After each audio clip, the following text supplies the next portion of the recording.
पापा के जाने के बाद एक निर्णय लिया कि घर के सब प्रेशर डालने लगे कि अभी घर का किसी को तो का ध्यान देना पड़ेगा। तो मैंने डिसीजन ले लिया, यार अभी पढ़ाई छोड़ देंगे। CIS बनते हैं यार हर साल, मेरे को 1 ही सीट चाहिए, मेरे को 80 सीट नहीं चाहिए, है ना। तो हाँ, मैं 2006 में मैंने 10वीं पूरी की। 21 मार्च को मेरी परीक्षा ख़त्म हुई थी और 24 मार्च को मेरे पापा की डेथ हो गई। हमारी छोटी सी बाइसिकल रिपेयरिंग की दुकान है।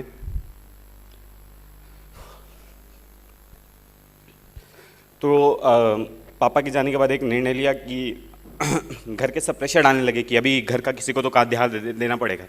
तो मैंने डिसीजन ले लिया, यार अभी पढ़ाई छोड़ देंगे, क्या करना है। 10वीं कर ही ली थी, दुकान रिपेयरिंग की है, बट एक समय पर मेरे पापा बहुत बड़े सप्लायर थे, होलसेलर। चोरी वोरी हो गई थी तो फिर बाद में धंधा कम हो गया। सो एक डिसीजन लिया कि अभी पापा के धंधे को वापस रिवाइव करेंगे, पूरी तरह से डेडिकेटेड काम करेंगे।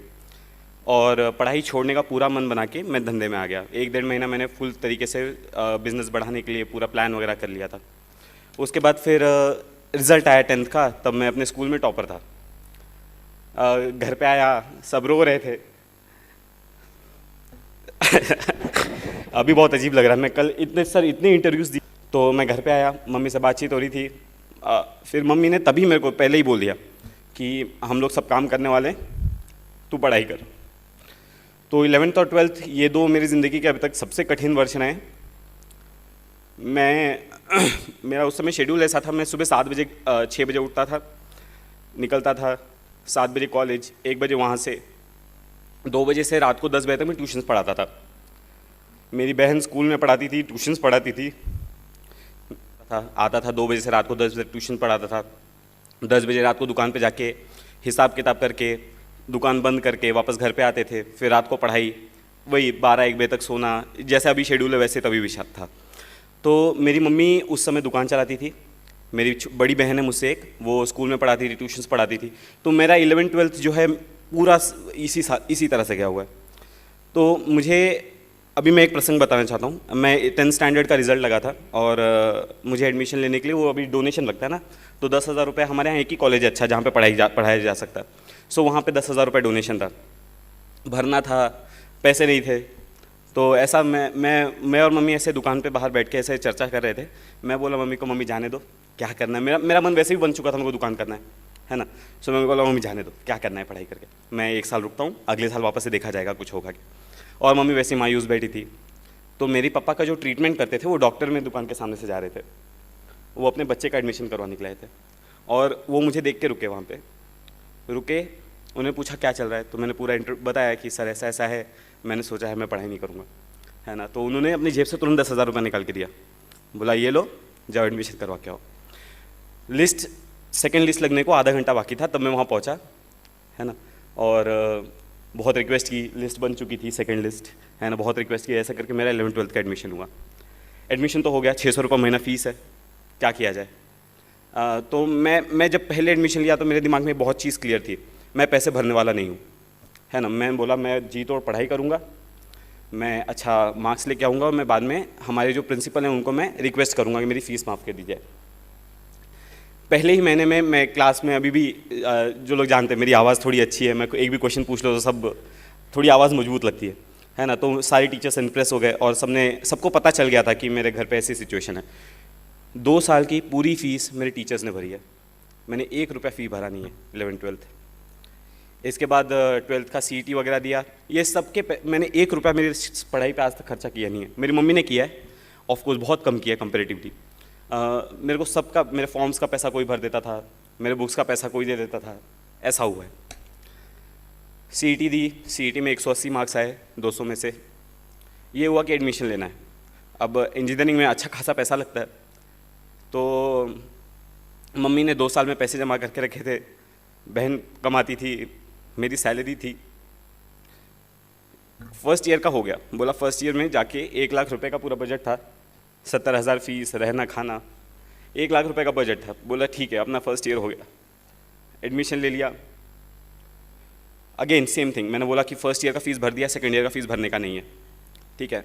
फर्स्ट ईयर में जब देखो ये, अब मैं यहाँ पे, अब ठीक है, अब मैं मेरे फॉर्म में आ गया, ओके। अभी यूपीएससी में जब हम प्रिपरेशन करने आते हैं तो सबसे पहले हमको बताया जाता है कि चीज़ें बहुत डिफिकल्ट है ना। अभी जैसे भैया ने बोला कि वरुण जितना बोलता है उतना इजी पेपर भी नहीं है ना। अब मैं बताता हूँ इसका रीज़न क्या है। देखो, आप जब भी प्रिपरेशन शुरू करते हैं तो हम बहुत सारे लोगों से जाते हैं बात करने के लिए, ठीक है। यूपीएससी में सक्सेस रेट बहुत कम है, 0.3% से भी कम। सो अगर आप 100 लोगों से बात करोगे तो चांसेस है कि 100 के 100 सक्सेसफुल नहीं रहे होंगे, है ना। तो इसके लिए बाहर एक बहुत ही नेगेटिव एटमॉस्फेयर है कि आप एग्ज़ाम दोगे तो लोग क्लियर ही नहीं होते हैं, है ना।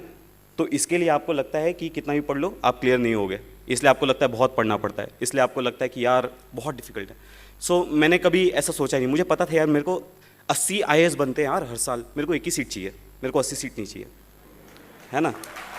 तो जब मैं इंजीनियरिंग में आया तब फर्स्ट ईयर में भी सेम सिचुएशन थी। यानी मैं ये सोच के तो आया था पढ़ के मेरे को मार्क्स लेने हैं, ऐसे मेरे को स्कॉलरशिप लेनी है। फर्स्ट ईयर में आया, सबने डराने लगे, यार इंजीनियरिंग में तो बैकलॉग लगता ही है ना। बिना बैकलॉग के अगर तू पास हो गया तो इंजीनियरिंग की ही नहीं है, ठीक है।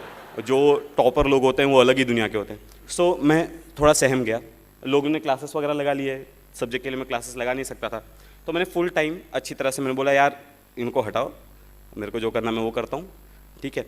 ये एटीट्यूड मेरे अंदर मेरी मम्मी की वजह से आया है, मेरे को जो करना है उस पर ध्यान देता है, दुनिया क्या बोल रही है उससे क्या करना है, ठीक है। तो मैंने फर्स्ट सेम में पढ़ाई शुरू की, मेरे फर्स्ट सेमेस्टर में 86% आए, मैं यूनिवर्सिटी टॉपर था। जब 86% आ गए, सारी टीचर्स ने नोटिस किया, अरे 86% तो MIT का रिकॉर्ड है। अब बाद में ब्रेक हो गया, अभी तो कुछ भी आ जाते मार्क्स, ठीक है। उस समय रिकॉर्ड था, तो टीचर्स ने नोटिस किया, अरे ये कौन है। फिर माधवी लता मैडम नाम की एक मैथमेटिक्स डिपार्टमेंट में एक प्रोफेसर है, तो वो उन्होंने मेरे को राखी बांधी है, she is my rakhi sister.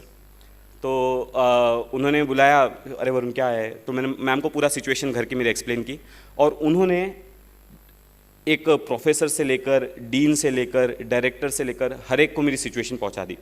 And वहाँ से एक प्रोसेस चालू हो गया, ठीक है। सेकेंड ईयर तक वो प्रोसेस पूरा नहीं हुआ था, तो मेरी फ़ीस मेरे फ्रेंड्स ने भरी है ना। फ्रेंड्स ने, उनके पेरेंट्स ने।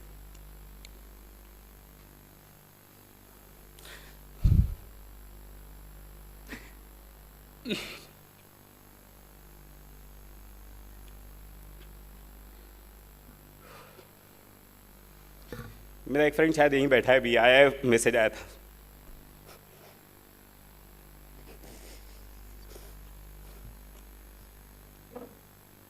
ओके, तो सेकेंड ईयर में ऐसा हो गया।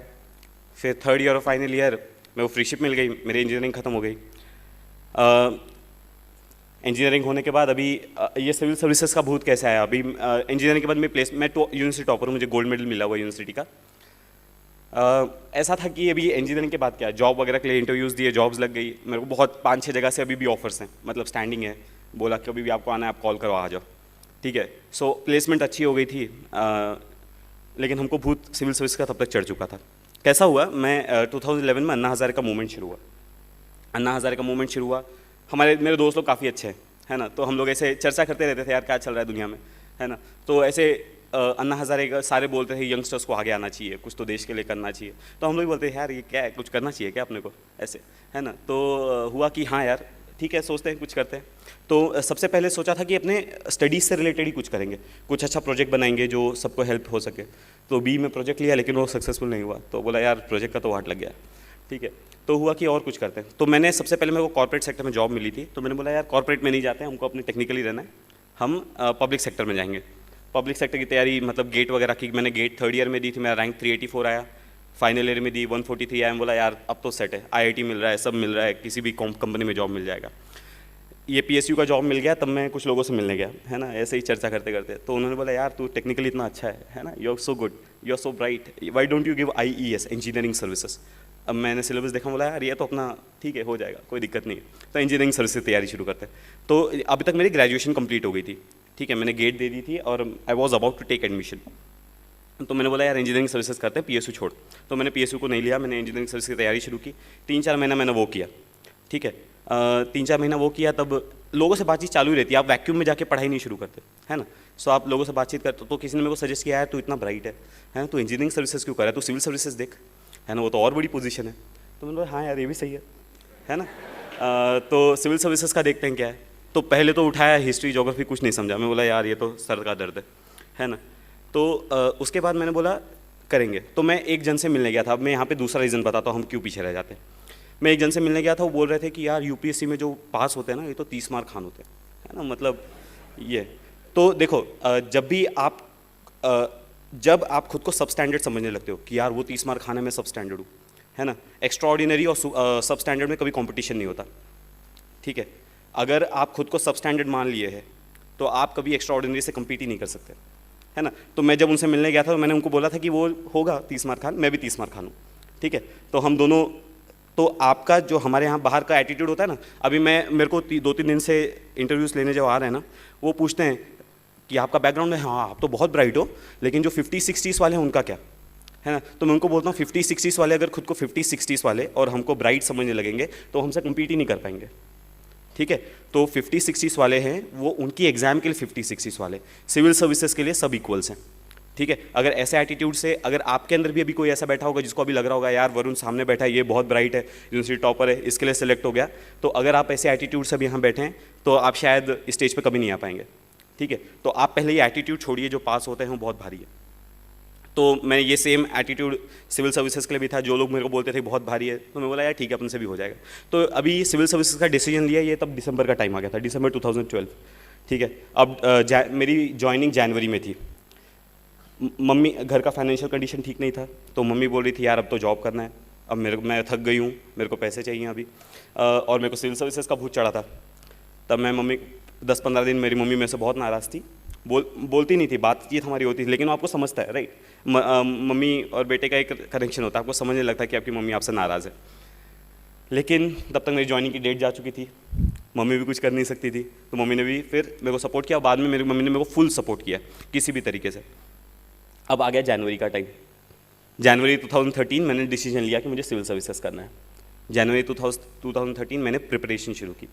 मई 2013 में मैंने डिसाइड किया कि मेरे को प्रीलिम्स देनी है। मेरे पास 4 ही महीने थे प्रिपेयर करने के लिए, तब तक मैंने कुछ नहीं पढ़ा था, ठीक है। 4 महीने में पढ़ाई कैसे करनी है मैं लेक्चर्स में बहुत बार डिस्कस करता हूँ, मैं अभी उस पर 2-2 घंटे के लेक्चर्स लेता हूँ उस पर, ठीक है। तो 4 महीने में मैंने न्यूज़पेपर्स पे बहुत ज़्यादा फोकस किया, कुछ सब्जेक्ट सेलेक्ट किए, प्रायोरिटाइज़ किया, सारे सब्जेक्ट्स नहीं किए। मैंने एंशिएंट हिस्ट्री, मिडिवल हिस्ट्री आज तक नहीं पढ़ी है, ठीक है। और मुझे अभी भी कुछ क्वेश्चंस पूछ लेता हूँ, वहाँ से कभी कभी चला जाता हूँ, यार नहीं, ये अपनी बस की बात नहीं है। तो मैंने बहुत सेलेक्टेड स्टडी की, बहुत फोकस स्टडी की। 4 महीने में मैंने प्रीलिम्स दी। अब प्रीलिम्स देने के बाद एक फीलिंग आ जाती है, यार अपना प्रीलिम्स क्लियर हो रहा है, ठीक है। सो मैं एग्जाम हॉल के बाहर निकला तो अरे वो फीलिंग थी, अरे यार अपना प्रीलिम्स क्लियर हो जा रहा है, अब मेंस की तैयारी करना शुरू करना है। ओके ठीक है, मेंस की तैयारी शुरू। अब मेंस के लिए ऑप्शनल सेलेक्ट करना है। अब ऑप्शनल मैं लोगों से पहले बात की थी तो बोला था ज्योग्राफी ऑप्शनल अच्छा है, पबैड अच्छा है, बहुत लोग लेते हैं, तो मैंने ज्योग्राफी की पढ़ाई शुरू की। ज्योग्राफी पढ़ा, वो सविंद्र सिंह उठाया, अरे यार ये क्या बोल रहा है, 2 चैप्टर्स हुए, 2 चैप्टर्स इतने ज़्यादा हो गए कि कुछ समझ नहीं रहा था। मैं बोला यार ज्योग्राफी अपने बस की बात नहीं है, हटाओ। पबैड उठाया, वो थिंकर्स की लिस्ट, अरे बाप रे सर दुखने लगा, तो पबैड हटाया। उसके बाद मैंने एंथ्रो उठाया, वो हटाया, साइकोलॉजी उठाया, वो हटाया। अब इसमें जो है अब तक प्रीलिम्स का रिजल्ट आ गया था, मेरा ऑप्शनल फाइनल नहीं हुआ था। अब ऐसी हालत में क्या किया जाए, मैं चिन्मय भैया के पास गया, अरे चिन्मय भैया ये क्या हो गया है ना, मेरे को समझ में नहीं आ रहा मैं क्या करूँ। तो चिन्मय भैया ने बोला एक काम कर, तो अब तू पोल साइंस पढ़ के देख, ठीक है। तो मैंने पोल साइंस की शुभ्रा रंजन की बुक है, मैंने वो उठाई और वो काफ़ी सिंपल लैंग्वेज में लिखी है, तो मैं वो पढ़ा, मैं बोला हाँ यार ये जम रहा है अपने को। लेकिन तब तक मेरा तो अभी भी फाइनल नहीं हुआ था, मेंस के फॉर्म भरने का मौका आ गया था, है ना। अब मैं डिटेल एप्लीकेशन फॉर्म भर रहा था, तब मैं सारी बुक सामने लेके बैठा था, ज्योग्राफी की, हिस्ट्री की, है ना, और मैं सोच रहा था मैं ऑप्शनल कौन सा भरूँ, ठीक है। सो फाइनली मैंने वहाँ पे पोल साइंस डाला और उसके बाद मैंने पोल साइंस लिया, बोला अभी ये सब साइड हटाएगा, मेरा ऑप्शनल पोल साइंस है, ठीक है। तो ऐसे करने के बाद मैंने पोल साइंस की प्रिपरेशन शुरू की। दिसंबर में मेंस थी। मेंस में मेरा GS1 GS2 का पेपर बहुत ख़राब गया था, मतलब मैं ऋषिकेश भैया मेरे साथ ही थे, है ना। और GS1 का पेपर निकलने के बाद मैं डिप्रेस था, मैं खाना नहीं खाया था, वो ब्रेक होता है बीच में 2 घंटा। मैं बोल रहा था भैया मैंने 125 का अटैम्प्ट किया है 250 में से, वो बाद में ज़्यादा था, मैंने उस समय मिस कैलकुलेट किया था, हाँ ठीक है। तो भैया मैंने इतना कम अटैम्प्ट किया है, हाँ, तो मैं एकदम प्रेशर में था, लेकिन अटैम्प्ट कम ही है। तो मुझे ऐसा लगता है मेरा रीज़न क्या है सेलेक्ट होने का, मेरा अटैम्प्ट बहुत कम है। मैंने मेरे आंसर्स को हमेशा ओरिजिनल रखा है। मैं 10th स्टैंडर्ड से 11th स्टैंडर्ड से मैंने कभी डाइजेस्ट फॉलो नहीं किया कोई, मैं अपने आंसर्स खुद बनाता हूँ। मैं नोट्स मेकिंग का मैं सबको एडवाइस देता हूँ कि नोट्स बनाने चाहिए, 4 फ़ायदे हैं वगैरह वगैरह। नोट्स मेकिंग के 4 फ़ायदे, पहला है फ्यूचर में आपको रिवीजन के लिए एक डॉक्यूमेंट रेडी होता है। दूसरा, अगर आपके ग्रामेटिकल मिस्टेक्स बहुत ज़्यादा होते हैं तो आप फ्यूचर में रिवीजन करते टाइम आपको समझने लगते हैं कि यार मेरी मिस्टेक यहाँ हो रही है, मेरी मिस्टेक यहाँ हो रही है, आप सेल्फ करेक्शन करते हो। तीसरा फ़ायदा है, आपको जब नोट्स निकलने के लिए नोट्स के साथ न्यूज़पेपर पढ़ने के लिए 4 घंटे लगेंगे तो आप सोचोगे यार टाइम को कैसे रिड्यूस किया जाए। ठीक है, टाइम को रिड्यूस करने के लिए आप बहुत फास्ट लिखने लगते हो, आपकी राइटिंग स्पीड ऑटोमेटिकली सबकॉन्शियसली बढ़ने लगती है। ठीक है, सबकॉन्शियसली स्पीड बढ़ जाती है, एग्जाम में उसका डायरेक्ट बेनिफिट होता है। उसके बाद जब आप 1 महीने तक नोट्स निकालते रहोगे ना तो आपको चीज़ें समझने लगती है, यार ये चीज़ें इतनी बार रिपीट हो रही है ना कि इंपॉर्टेंट हो ही नहीं सकती। ठीक है, तो आपको समझने लगता है कौन सी न्यूज़ इंपॉर्टेंट है, कौन सी न्यूज़ इंपॉर्टेंट नहीं है, तो आपको कौन सी किस सेक्शन को एलिमिनेट करना है ये समझ जाता है। आप जब नोट्स निकालते हो मिनिमम लिखने को ट्राई करते हो तो मैक्सिमम इन्फॉर्मेशन मिनिमम वर्ड्स में कैसे पुटअप करना है ये आपको आ जाता है। तो इसलिए मैं नोट्स मेकिंग बहुत ज़्यादा करता था। तो मैंने एक बुक बना के रखी थी, उसमें मैं सारे एग्जाम्पल्स लिखता था। जैसे अभी मैं एक रीसेंट एग्जाम्पल देता हूँ, अभी तक तो मैं प्रिपेयर कर ही रहा था, अभी मुझे 2 दिन पहले पता चला कि मुझे प्रिपेयर करने की ज़रूरत नहीं है। ठीक है, तो मैं प्रिपेयर कर ही रहा था। तो अभी पंढरपुर में जो मंदिर है वहाँ पे जो प्रीस्ट की पोजीशन है अभी सारे कास्ट के लिए ओपन कर दी। तो अगर आप वो एग्जाम्पल देखें तो हमारी सोसाइटी में से कास्ट डिस्क्रिमिनेशन किस तरह रिसीड हो रहा है, जेंडर डिस्क्रिमिनेशन किस तरह से रिसीड हो रहा है, उसका एग्जाम्पल है। तो मैं अपनी नोटबुक में कैसा लिखता, वो एग्जाम्पल लिखता, उसके बाजू में लिखता था कि this is an example for women empowerment, caste reduction of caste discrimination, religious reforms वगैरह वगैरह। तो एग्जाम में अगर कोई उससे रिलेटेड क्वेश्चन आता था तो मैं उसको सीधा, मेरा एग्जाम्पल मेरे पास रेडी होता था तो मैं एग्जाम्पल्स लेके आंसर्स लिखता था। तो मुझे लगता है मैंने पेपर भले ही कम अटैम्प्ट किया है लेकिन मेरे हर आंसर ओरिजिनल है। ठीक है, तो मुझे ऐसा लगता है कि यूपीएससी वालों ने मुझे उसके लिए ज़्यादा मार्क्स दिए होंगे, इसलिए मेरा रैंक इतना अच्छा है। मेरे को जब रैंक का फ़ोन आया, हम लोग बैठे थे बहिष्कृत में, अनिल भैया मेरे सामने बैठे थे, ठीक है, और महेश भैया भी थे। अब मैं टेंशन एक था ही, भले ही दिखा नहीं रहा था, लेकिन यार रिजल्ट आने वाला है थोड़ी देर में। ऊपर गया था पूर्णाताई से बात करके आया था तो और डर लग रहा था। ठीक है, नीचे बैठे थे, रिजल्ट आने वाला, मेरे को चिन्मय भैया का फ़ोन, चिन्मय भैया का मैसेज आया कॉन्ग्रेचुलेशंस करके। तो मैं चिन्मय भैया को फ़ोन लगाया, भैया आपने रिजल्ट देखा क्या? तो भैया बोले हाँ कॉन्ग्रेचुलेशंस। हाँ, तो मैंने पूछा भैया आपने रैंक देखी क्या मेरी कितनी है? तो भैया ने बोला 32। मैं बोला हाँ 32 कितना, 132, 232 कितना 32 है ना। सो भैया ने बोला नहीं ओनली 32। मैं बोला अरे बाप रे। तो मुझे पहले तो विश्वास ही नहीं हुआ, अरे यार अपनी ओनली 32 रैंक है ना। सो ये विश्वास नहीं हुआ क्योंकि मुझे पता नहीं था कि यूपीएससी आंसर्स कैसे इवैल्यूएट करती है। मुझे ऐसा लगता था कि वो अटेम्प्ट कितना है इस पर डिपेंड कर रहा है। ठीक है, लेकिन मुझे अभी ऐसा लगता है कि अगर आपके आंसर्स ओरिजिनल है तो आप अगर अटेम्प्ट थोड़ा कम भी होगा तो आप सिलेक्ट हो जाओगे। सो अभी से अगर आप प्रिपेयर करना चाहते हो तो अभी से आपका एफर्ट वो होना चाहिए कि आप अपने आंसर्स को ओरिजिनल कैसे बनाओगे। दूसरा, प्रेशर आना। बहुत देखो, एबनॉर्मल सिचुएशन में एबनॉर्मल रिस्पॉन्स एक नॉर्मल बिहेवियर होता है। ठीक है, अगर एबनॉर्मल सिचुएशन में आप नॉर्मली बिहेव कर रहे हो तो आप एबनॉर्मल हो। ठीक है, सो ये जो है एग्जाम की सिचुएशन, ये एक एबनॉर्मल सिचुएशन है जिसमें आपको बहुत ज़्यादा प्रेशर होता है, आपको बहुत ज़्यादा पढ़ना पड़ता है। तो इसमें एक एबनॉर्मल रिस्पॉन्स, टेंशन आना है ना, पसीने आना, जैसे भैया ने जो बताया कि आप सही ट्रैक पे जा रहे हो, तो अगर आप वैसे हो तो आप नॉर्मल हो। ठीक है, आपको बिल्कुल टेंशन लेने की ज़रूरत नहीं है। जिसको बिल्कुल भी टेंशन नहीं आ रहा ना, उसको टेंशन लेने की ज़रूरत है। ठीक है, सो टेंशन फील होना ज़रूरी है, बट वो टेंशन में आप खच जाते हो या उसको और फाइट बैक करते हो। मैं हमेशा क्लास में एक एग्जाम्पल देता हूँ टाइम टेबल्स का। मुझे लोग पूछते हैं प्लानिंग कैसे करनी है, सब्जेक्ट्स को कैसे अरेंज करना है। ठीक है, तो अच्छा, टाइम टेबल्स कैसे बनाना है, प्लानिंग कैसे करनी है। तो मैं मेरा टाइम टेबल कैसे बनाता था मैं बताता हूँ। ठीक है, देखो टाइम टेबल सब लोग बनाते हैं, तो मैंने भी टाइम टेबल बनाया। 2 टाइप के लोग होते हैं, एक होते हैं जो टाइम टेबल फॉलो करते हैं, दूसरे होते हैं जिनसे टाइम टेबल फॉलो नहीं होता। वो पर्पसफुली वायलेट नहीं करते, लेकिन कभी यार कुछ मूवी देखने का मन कर गया है ना, किसी ने बुला लिया, घर पे से फ़ोन आ गया, तो टाइम टेबल वायलेट हो जाता है। ठीक है, सो पहले होते हैं जो टाइम टेबल फॉलो करते हैं, दूसरे होते हैं जिनसे टाइम टेबल फॉलो नहीं होता। जिनसे जो फॉलो करते हैं भाई डन बेस्ट, जिनसे फॉलो नहीं होता उनमें वापस से 2 कैटेगरी के लोग होते हैं। एक होते हैं जो टाइम टेबल वायलेट नहीं, फॉलो नहीं हुआ, यार क्या होगा, यानी मैं यूपीएससी क्रैक कर पाऊंगा क्या, यानी टाइम टेबल की जो प्रॉब्लम है वो यूपीएससी क्रैक करने तक पहुंच जाती है। ठीक है, सो एक ये क्लास के होते हैं, और दूसरा जो बंदा होता है टाइम टेबल फाड़ता है, बोलता है मेरे पास इतना टाइम बचा है, इतना स्टडी बचा है, मैं नया टाइम टेबल बनाता हूँ। ठीक है, सो आपसे जो गलतियाँ हो गई हैं आपके और सोचने से वो गलतियाँ करेक्ट नहीं होंगी। ठीक है, आपका काम ये है जो गलतियाँ हो गई हैं उनको कॉम्पेंसेट करने के लिए आगे की आप प्लानिंग कैसे कर रहे हो। ठीक है, सो मेरी टाइम प्लानिंग में हमेशा यही होता था, मैं रोज़ सुबह टाइम टेबल बनाता था। ठीक है, आज प्लानिंग किया है कि इकोनॉमी करना है, एंड रोज़ नहीं होता था, यू गेट माई पॉइंट है ना। सो आज 2 सब्जेक्ट करने हैं, अगर नहीं होता था तो फिर मैं वापस से प्लान बनाता था। मैं बैकलॉग्स कैसे क्लियर करता था मैं ये बताता हूँ, मैंने क्लास में बहुत बार बताया। हम जब न्यूज़पेपर में पढ़ते हैं तो आपको 10 टर्म्स नए दिखाई देते हैं, है ना, कि यार मेरे को ये 10 टर्म्स की स्टडी करनी है आज। तो मैं एक नोटबुक बनाई थी, मैं उसमें वो सारे टर्म्स लिखता था कि आर्टिकल 72 पढ़ना है, प्रेसिडेंट के पावर्स पढ़ने हैं। ठीक है, ऐसे उसके बाद मैं जब न्यूज़पेपर पढ़ के हो जाता था तो मैं इंटरनेट पर रोज़ 2 घंटा का मैंने टाइम रखा था कि 2 घंटा बैठ के वो टॉपिक्स के ऊपर सर्च करना है। तो इंटरनेट पे बैठे तो कई बार क्या होता है 10 टॉपिक्स आपने लिखे तो 5 ही टॉपिक्स हो पाते हैं। किसी दिन अपने को आलस हो जाता है तो अपन 2 घंटे की जगह 1 ही घंटा पढ़ते हैं, ठीक है। सो ऐसे करके वो 5 हो गए तो दूसरे दिन में चले जाते हैं, तो आपके दूसरे दिन ऐसे बैकलॉग जो है बढ़ता जाता है। तो कई बार क्या होती है वो लिस्ट बहुत लंबी हो जाती है, फिर एक दिन सडनली टेंशन आने लगता है, यार ये लिस्ट इतनी लंबी हो गई है ना, अब इसको क्लियर करने में अपना पूरा दिन जाएगा। तो जब ऐसा होता था तब मैं उसके नीचे एक लाइन ड्रॉ करता था और बोलता था आज से नया लिस्ट चालू करेंगे, ठीक है। सो अभी जो गलतियां हो गई हैं, ठीक है, उनको करेक्ट करना चाहिए, लेकिन यूपीएससी इंटरव्यू बहुत कॉर्डियल होता है, बाहर जैसे लोग डराते हैं ना वैसा बिल्कुल नहीं है। जो लोग इंटरव्यूज़ नहीं दिए हैं ना वो डराते ज़्यादा हैं। जो इंटरव्यूज़ दे के आए हैं आप उनसे बात करेंगे ना तो वो बताएंगे नहीं यार मस्त है, चिल रहते हैं, आराम से जाओ देख के आओ। तो उसके बाद आज का दिन है, मैं आपके सामने खड़ा हूँ, पूरी स्टोरी है। एक्चुअली मैंने बहुत सारी चीज़ें एलिमिनेट कर दी हैं, लेकिन एक्सपीरियंसेस इतने ज़्यादा हैं, टाइम बहुत कम है। एक्चुअली 15 मिनट में अपना प्रोग्राम खत्म होने वाला है, तो इसके लिए समय की पाबंदी की वजह से अपन नहीं बात कर पाएंगे। मैं होप करता हूँ फ्यूचर में अपन वापस से मिलेंगे और अपन और बातें करेंगे। Thank you very much.